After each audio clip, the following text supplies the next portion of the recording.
So welcome to Southern California. This is beautiful Manhattan Beach. And being down in LA, in Southern California, is very nostalgic for me. I used to live right over that hill. For the last 4 years while living in LA, my then wife, I was married for 14 years, we lived in Manhattan Beach, about a block and a half from the beach right over there.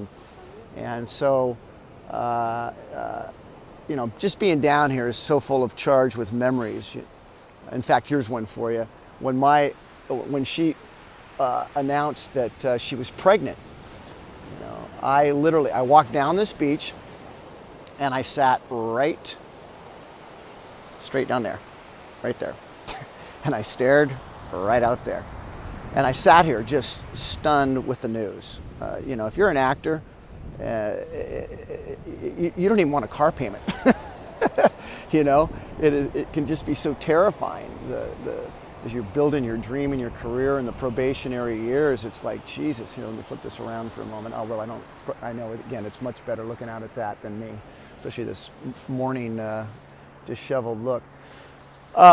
So yeah, you know, it's just overwhelming. And it's really what I want to talk about today, because I've been doing this 31 years, and I've had some lean years and I've had some blessed years, and these days things are incredibly blessed beyond words. And it's, you know, it's like the fruits of the labor after all this time, and I'm humbled and, you know, grateful to say the least, and respectful that, you know, who knows what's going to happen next year. So I'm very appreciative. I take nothing for granted, but it's been very blessed. But it wasn't always that way. And I think the biggest shift was in my attitude. You know, it's easy, if you're not careful as an artist and a dreamer, you can really get into this lack mentality, this starving artist deal. You know, you're pinching pennies so bad just to survive and pay rent and get headshots and take classes and running up credit cards. And it's just, after a while, you're just like, oh man, it feels like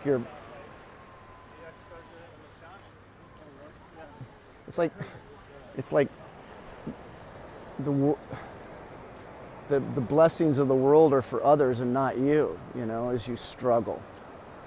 You got a crappy car, crappy apartment.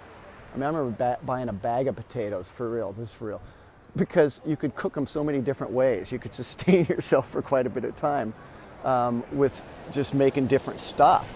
And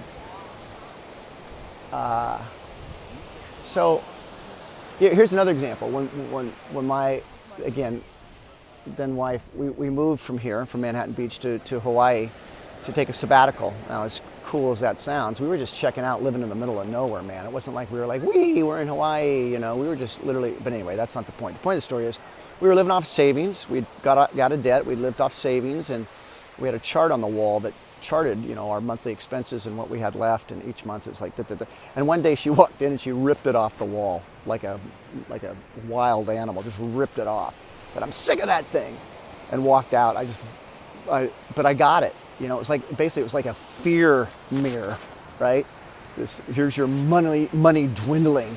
And I just know that, I just really want to communicate that as you go after this, I know that there's going to be lean times. I know that whatever your dream is, whether you're an actor, writer, filmmaker, director, or whatever your dream is in following, those of you around the world following these newsletters, you know, there's going to be some sacrifices, and there's going to be some lean times as you pour everything into that dream.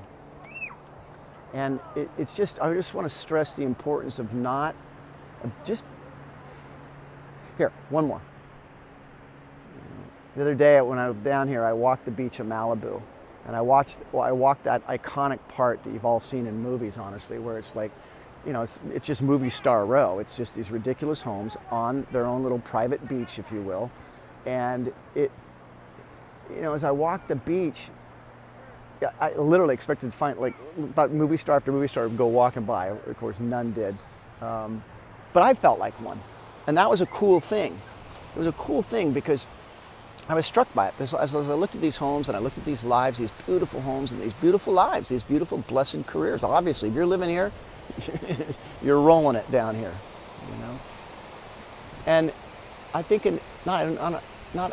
I know in the old days, there was a time when I would look at those homes and feel like, whoa, almost like that's not for me, right? I mean, like, how could that happen? How could I ever have, you know, we want it, but we don't really believe that it's possible for us.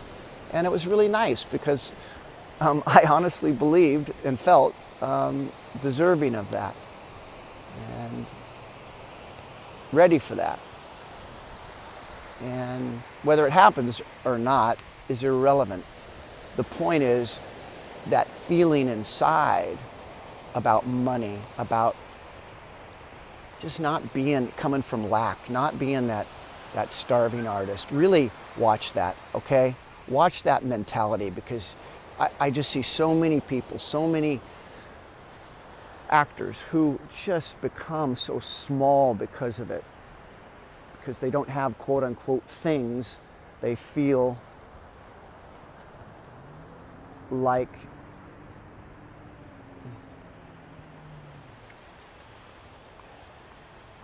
like they don't deserve them. And you do. We do. Hell,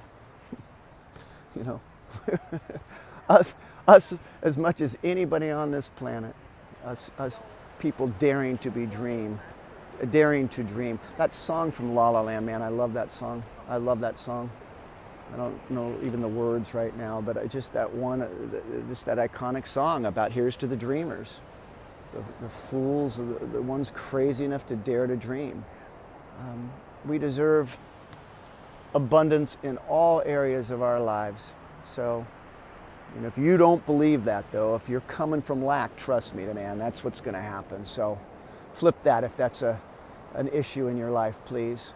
And if it's not, please remember it, so that when the dog days do come, if they come for you like they have for me, that you don't start going down this vortex of a limited thinking about what you deserve. Okay? Cool. See you next week.